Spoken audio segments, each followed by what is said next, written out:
যে পশুগুলো দিয়ে আমরা আল্লাহ পাকের সন্তুষ্টির জন্যে আমরা কোরবানি নামক ইবাদত উদযাপন করব, সেই পশুগুলো কেমন হতে হবে, অর্থাৎ কুরবানির পশু কেমন হওয়া উচিত, বা কুরবানির পশুর গুণবৈশিষ্ট্য কি কি গুণবৈশিষ্ট্য থাকা প্রয়োজন, আমরা এ ব্যাপারে সংক্ষিপ্ত আলোচনা করে এরপরে আবার আমরা চলে যাব কোরবানির সেই ইতিহাসের দিকে ইনশাআল্লাহ।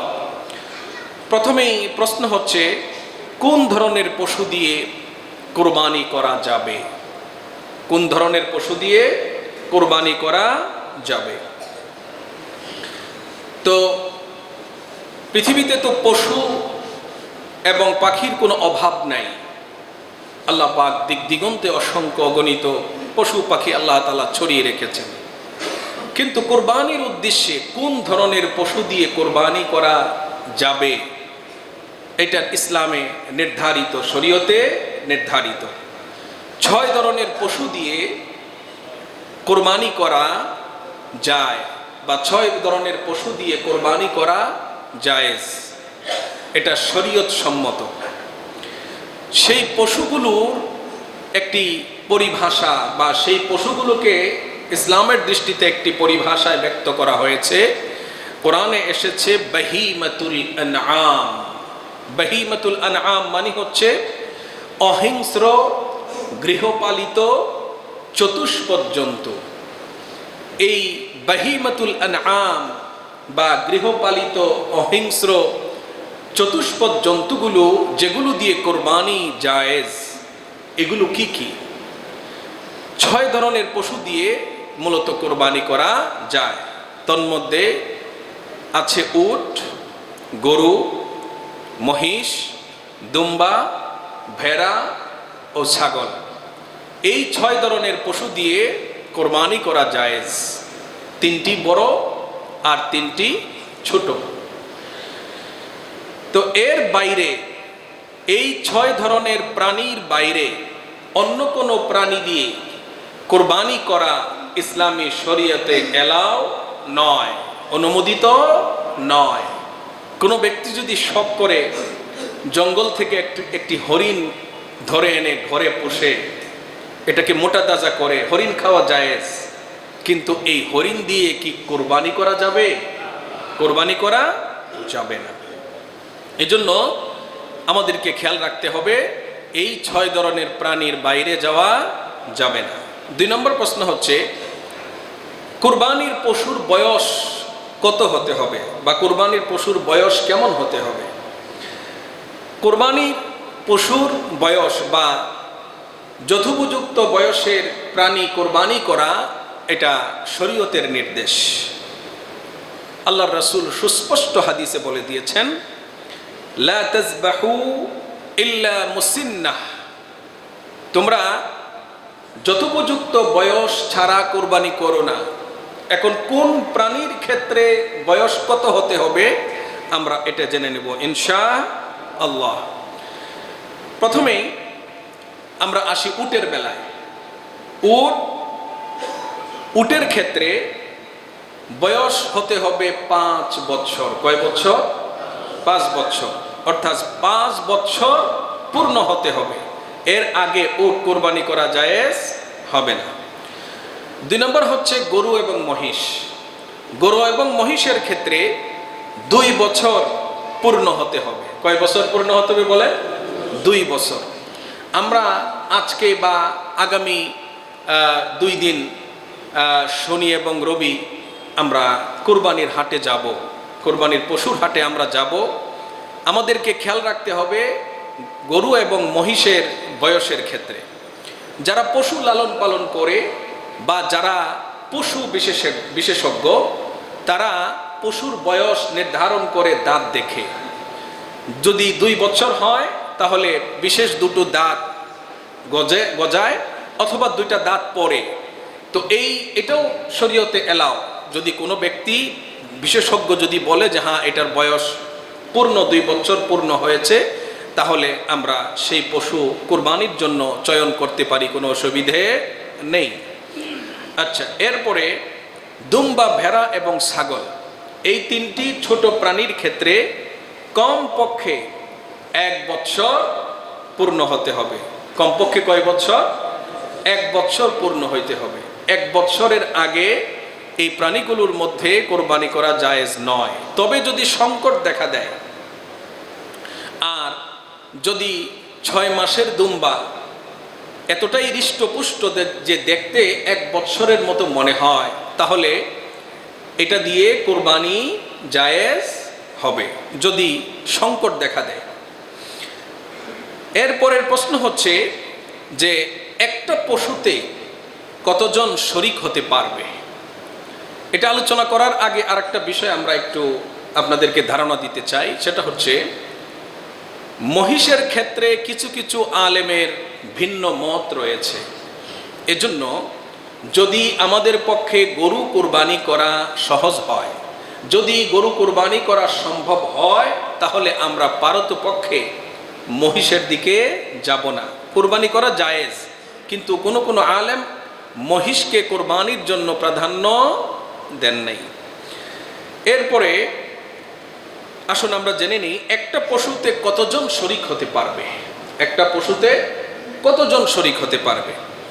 তো বড় 3টি পশু, গরু, উট এবং মহিষ। এই উট, গরু এবং মহিষে সর্বোচ্চ 7 জন অংশ নিতে পারবে। কতজন? 7 জন অংশ নিতে পারবে। এখন 7 জনের কম হলে পারা যাবে কিনা? হ্যাঁ, 7 জনের যদি কমও হয় তাও হবে। 3 জন হতে পারে, 4 জন হতে পারে, 5 জন হতে পারে, 6 জন হতে পারে, 2 জন হতে পারে, কোনো সমস্যা নাই। এক্ষেত্রে অনেকে মনে করে বেজুর হতে হবে, জোর হলে চলবে না। এ ধরনের কোনো কথা নাই। বেজুর হলেও চলবে, জোর হলেও চলবে। এরপর ছাগল, ভেড়া এবং দুম্বার ক্ষেত্রে কথা হচ্ছে যে একটি পশু শুধু একজনের পক্ষ থেকেই কোরবানি করা যাবে। একটা ছাগল একজনের পক্ষ থেকেই এটা কোরবানি হিসেবে গৃহীত হবে। এখানে কোনো অংশ চলবে না, শরীক চলবে না।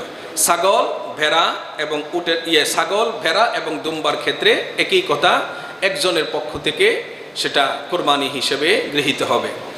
4 নম্বর প্রশ্ন হচ্ছে যে কোরবানির পশুটা কেমন হতে হবে? কোরবানির পশুটি কেমন হতে হবে?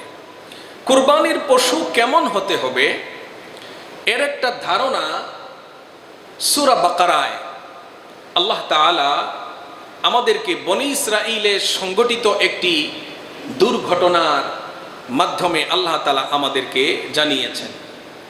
বনী ইসরাঈলের মধ্যে একটি খুনের ঘটনা ঘটেছিল, একটি হত্যাকাণ্ড সংগঠিত হয়েছিল। এখন খুনিকে তাকে খুঁজে বের করা যাচ্ছিল না, এবং হত্যাটা হয়েছে অনেকটা কৌশলে। এক ব্যক্তি ছিল প্রচুর ধন সম্পদের অধিকারী, কিন্তু তার কোনো ছেলে মেয়ে ছিল না, কোনো সন্তানাদি ছিল না, নিঃসন্তান। কিন্তু তার ভাতিজা ছিল, ভাইয়ের সন্তান ছিল ভাতিজা। তো তিনি মারা যাওয়ার পর তার সম্পদের অধিকারী হবে ভাতিজা। ভাতিজা সেটা জানে, কিন্তু দেখা যাচ্ছে যে এই লোক বৃদ্ধ হয়ে গিয়েছে, কিন্তু মরতেছে না। এখন ভাতিজার তো আর দেরি সইতেছে না, যে চাচা মরলেই তো আমি তার সম্পদের অধিকারী, এই সম্পদ আমার। এখন সে চিন্তা করলো, শয়তান তাকে কুপ্ররোচনা দিল যে এক কাজ করো, চাচাকে যদি দুনিয়া থেকে সরিয়ে দেওয়া যায় তাহলেই তো তুমি মালিক, মরতেছে না, মেরে ফেলো। তো এই চিন্তা করে একদিন গভীর রাত্রে আপন ভাতিজা চাচাকে হত্যা করলো। হত্যা করে একটা কৌশল অবলম্বন করলো যেন তাকে কেউ ধরতে না পারে, বুঝতে না পারে। হত্যা করলো ভাতিজা। হত্যা করে চাচার সাথে যাদের শত্রুতা ছিল এমন কিছু মানুষের বাড়ির সামনে, বাড়ির দরজায় রাতের বেলায় হত্যা করে লাশ রেখে চলে আসছে।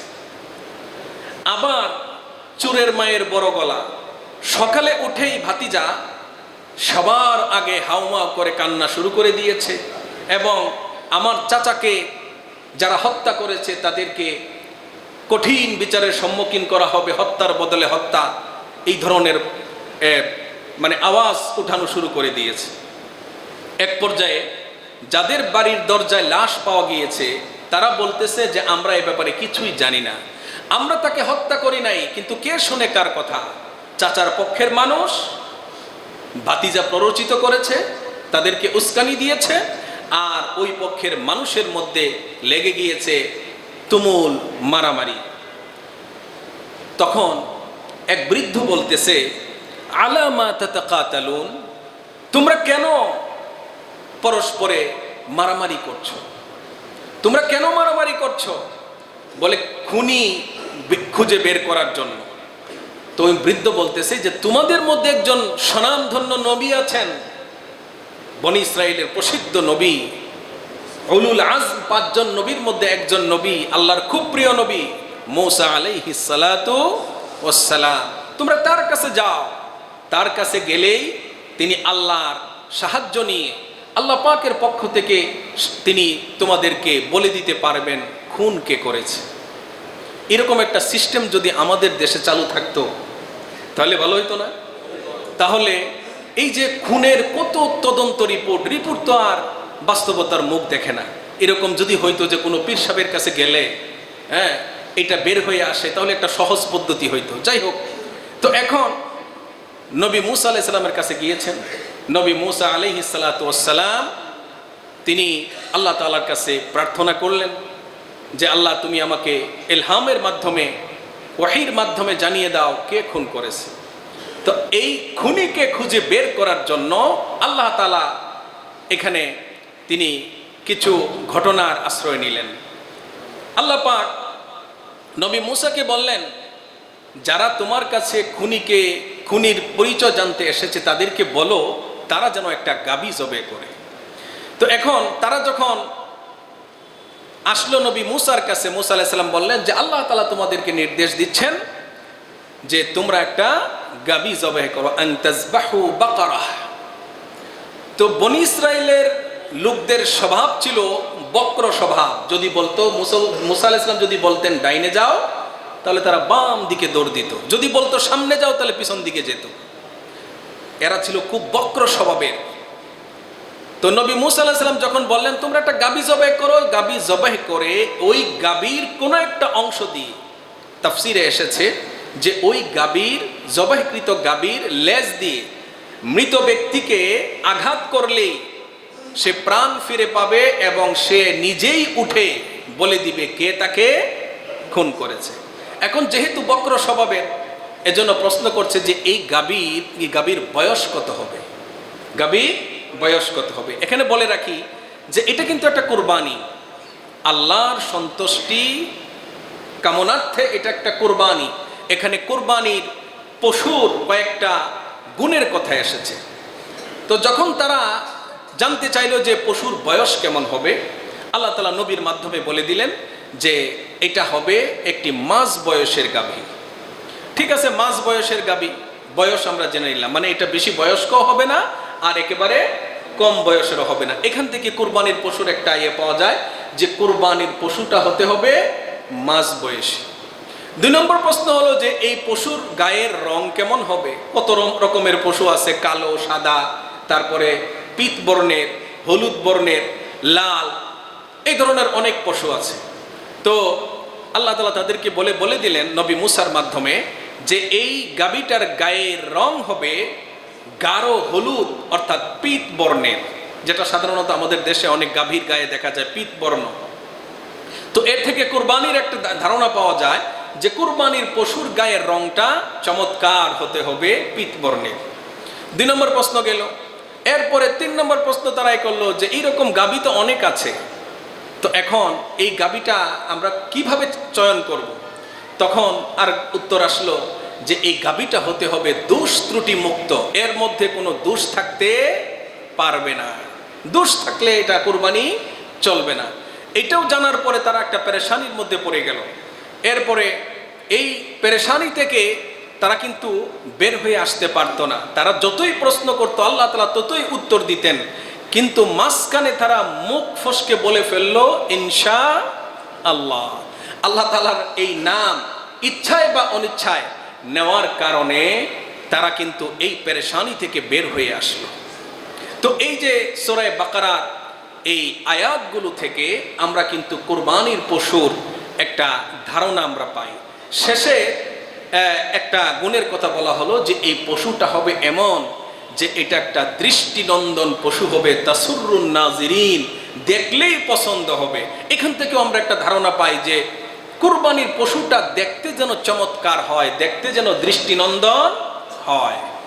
আর বাকি কথাগুলো আসুন আমরা এখন শুনি যে এই কুরবানির পশু কেমন হতে হবে। নাম্বার 1 কথা হচ্ছে কুরবানির পশু নিখুঁত বা দোষ ত্রুটি মুক্ত হতে হবে। এর মধ্যে কোনো দোষ থাকলে কুরবানি চলবে না, জায়েজ হবে না। পশুর যে সকল দোষ ত্রুটি এবং দুর্বলতার কারণে কুরবানি দেওয়া জায়েজ হবে না তা হচ্ছে, 1 নাম্বার, কোনো পশু যদি অন্ধ হয়, জন্মগতভাবেই অন্ধ বা অন্ধ হয়ে গিয়েছে, এমন যদি হয় তাহলে এই পশু দিয়ে কুরবানি চলবে না। অথবা দেখে কিন্তু 3 ভাগের 1 ভাগেই দৃষ্টি নষ্ট হয়ে গিয়েছে, তাহলে এমন পশু দিয়ে কুরবানি চলবে না। নাম্বার 2 হচ্ছে কোনো পশু যদি বধির হয়, কানে শোনে না, এমন পশু দিয়ে কুরবানি চলবে না। নাম্বার 3 হচ্ছে পশুটা হতে হবে হৃষ্টপুষ্ট। দুর্বল এবং জীর্ণ শীর্ণ পশু দিয়ে কুরবানি চলবে না। এতটাই জীর্ণ শীর্ণ যে হাড্ডির সাথে চামড়া লেগে গিয়েছে, এমন জীর্ণ শীর্ণ পশু দিয়ে কুরবানি চলবে না। আর পশুটা হতে হবে সবল। এটা হলো 4 নাম্বার, যে এতটাই দুর্বল পশু যে জবাইয়ের জায়গা পর্যন্ত, মাজবাহ পর্যন্ত হেঁটে যেতে অক্ষম, এমন পশু দিয়ে কুরবানি জায়েজ হবে? জায়েজ হবে না। নাম্বার 5 হচ্ছে প্রত্যেকটা পশুর লেজ থাকে। এখন কোনো পশুর যদি লেজের বেশিরভাগ অংশ যদি কাটা থাকে, তাহলে ওই পশু দিয়ে কুরবানি চলবে না। নাম্বার 6 হচ্ছে যে পশুর জন্মগতভাবে কান নাই, এমন পশু দিয়ে কুরবানি চলবে না। অথবা কান অধিকাংশই কাটা, ওটা দিয়ে কুরবানি চলবে না। হ্যাঁ, কোনো পশুর কান যদি কান আছে কিন্তু কানটা বড় না, পশুর কান সাধারণত দূর থেকে বোঝা যায়, কিন্তু এই পশুর কান আছে কিন্তু কানটা ছোট, এটা দিয়েও কুরবানি চলবে। আর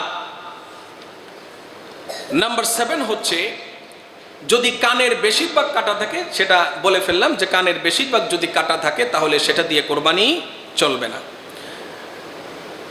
8 নাম্বার হচ্ছে গুড়া সহ কোনো পশুর শিং যদি উপড়ে যায়, গুড়া সহ শিং উপড়ে যাওয়া পশু দিয়ে কুরবানি চলবে না। তবে শিং মুঠেও উঠে নাই, এমন কিছু প্রাণী আছে না, শিং উঠে নাই, হ্যাঁ, বয়স হয়েছে, এমন পশু দিয়ে কুরবানি জায়েজ হবে। নাম্বার 9 হচ্ছে মানুষ যেমন পাগল হয়, পশুও কখনো কখনো কি হয়ে যায়, পাগল হয়ে যায়। তো পাগল হওয়ার কারণে এতটাই পাগল হয়ে গিয়েছে যে এই পশু খানাপিনা ছেড়ে দিয়েছে, ঘাস পানি ঠিক মতো খায় না, তাহলে এমন পশু দিয়েও কুরবানি করা জায়েজ হবে না। নাম্বার 10, পশুর দাঁত থাকে, তো পশুর বেশিরভাগ দাঁত যদি না থাকে তাহলে সেই পশু দিয়ে কুরবানি চলবে না। একেবারেই দাঁত নাই অথবা বেশিরভাগ দাঁত নাই, এমন পশু দিয়ে কুরবানি চলবে না। কেনার সময় একটু কষ্ট করে এটা দেখে নেবেন।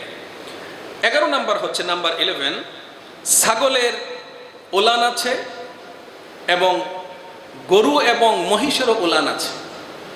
তো ছাগলের ওলানের দুধ থাকে 2টা, এর মধ্যে একটা যদি কাটা থাকে তাহলে সেই ছাগল দিয়ে কুরবানি চলবে না।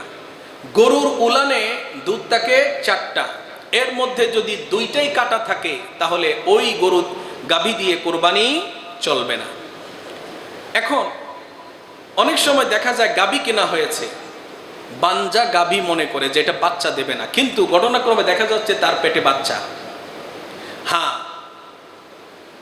গর্ভবতী গাভী দিয়ে কুরবানি করাতে অসুবিধা নাই, জায়েজ। কিন্তু যদি পশু বিশেষজ্ঞরা বলে যে কিছুদিনের মধ্যেই এটা বাচ্চা প্রসব করবে, তাহলে এমন গাভী দিয়ে কোরবানি করা উচিত নয়। কোরবানি করার পরে যদি দেখা যায় গাভীর পেটে বাচ্চা, এই বাচ্চা জীবিত, তাহলে কি করতে হবে? এই বাচ্চাটাকেও আল্লাহর রাস্তায় জবেহ করতে হবে। এটাকে জবেহ না করলে চলবে না, কারণ কোরবানির পশুর সবটুকু নেই আল্লাহর রাস্তায় এটা দেওয়া, এখান থেকে অন্য কোনো নিয়ত করা চলবে না। 12 নম্বর হলো গরু বা মহিষের, এটা বলে ফেলেছি, 4টি দুধের যে কোনো 2টা যদি কাটা থাকে তাহলে কোরবানি চলবে না। আসুন, আমরা যে কথাগুলো বললাম এর বাইরেও আরো কিছু শাখা প্রশাখাগত ছোটখাটো মাসআলা মাসাইল আছে, সময়ের অভাবে সব কিছু বলা যাচ্ছে না। এখন আমরা যে দোষ ত্রুটিগুলোর কথা বললাম, এই দোষ ত্রুটিগুলোর পক্ষে হাদিস আছে কিনা? হ্যাঁ, এর সপক্ষে হাদিস আছে।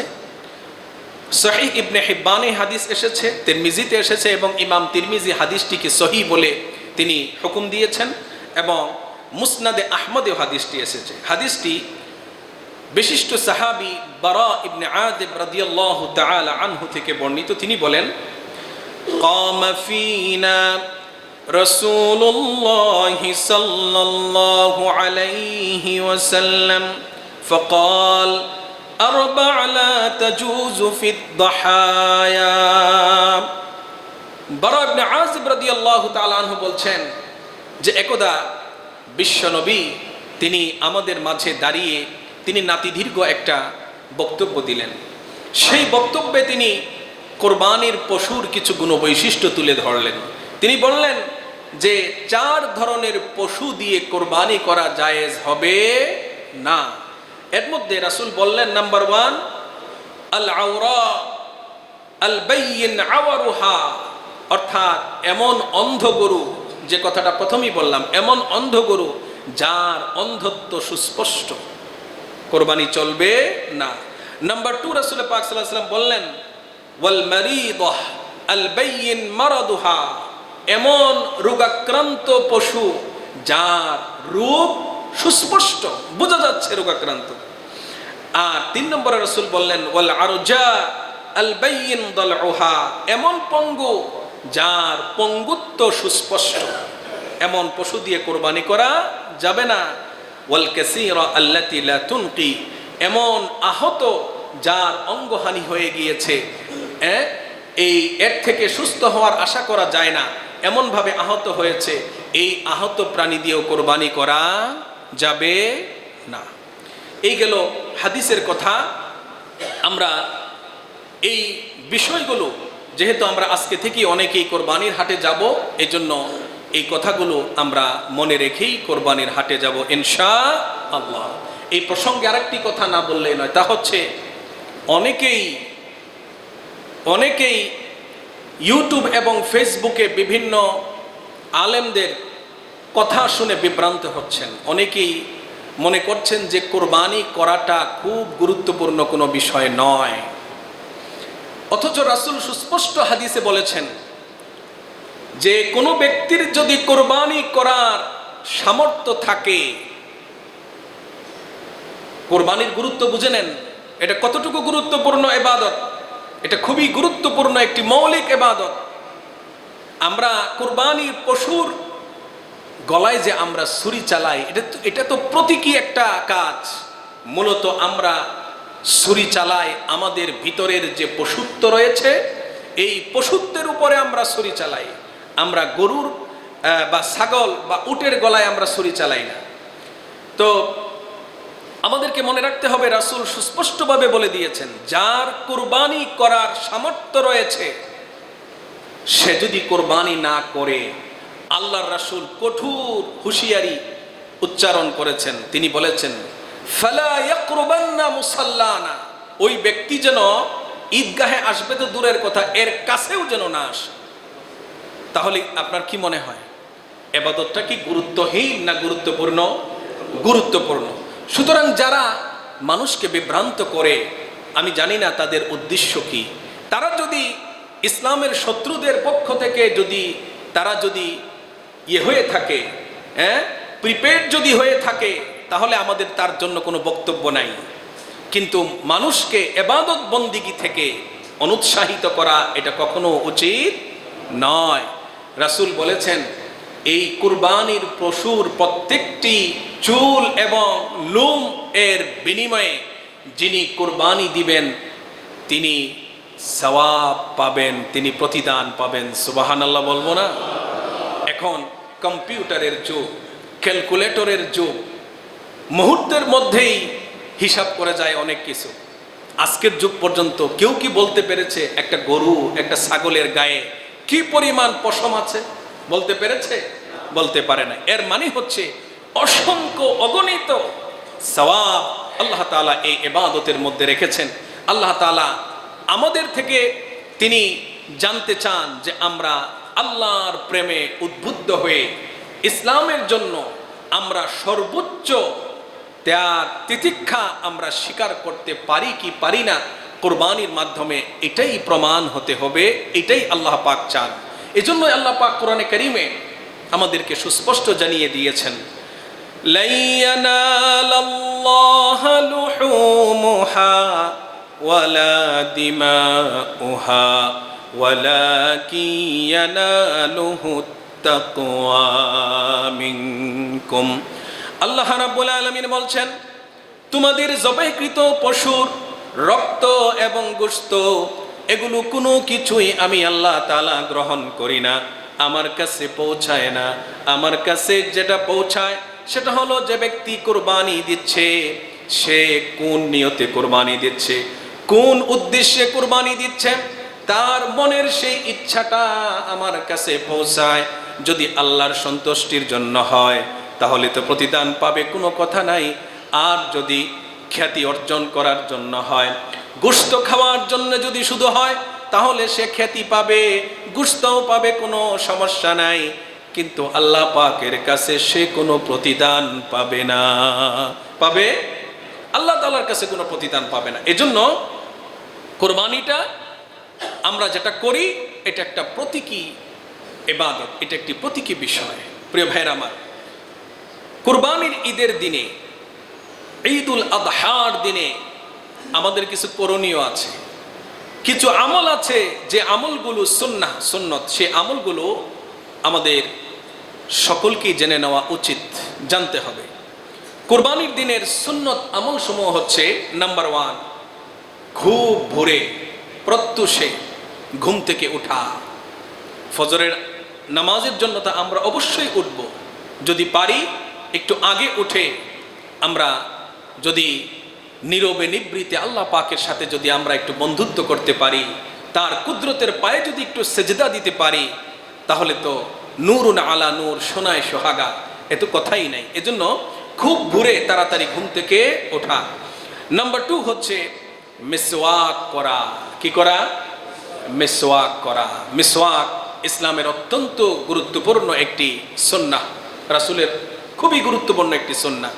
রাসূল পাক সাল্লাল্লাহু আলাইহি ওয়াসাল্লাম মিসওয়াক করার জন্য বারবার উৎসাহ দিয়েছেন। তিনি এমনটাও বলেছেন যে আমার উম্মতের কষ্ট হবে এটা যদি আমি চিন্তা না করতাম, প্রত্যেক নামাজের সময়ে আমি আমার উম্মতদেরকে মিসওয়াক করার জন্য আমি তাদেরকে নির্দেশ দান করতাম। নাম্বার 3 হচ্ছে গোসল করা। নাম্বার 4 পরিষ্কার পরিচ্ছন্ন পোশাক পরিধান করা। নতুন হতে হবে এমন শর্ত নয়, কিন্তু কি হতে হবে? পরিষ্কার পরিচ্ছন্ন পোশাক হতে হবে। নাম্বার 5 হচ্ছে হালাল সুগন্ধি বা আতর ব্যবহার করা। নাম্বার 6 হচ্ছে ঈদগাহে যাওয়ার আগে, ঈদুল আযহার দিনে ঈদগাহে যাওয়ার আগে কোনো কিছু না খাওয়া। আর ঈদুল ফিতরে ছিল খাওয়া, আর ঈদুল আযহায় ঈদের জামাতে যাওয়ার আগে কোনো কিছু না খাওয়া।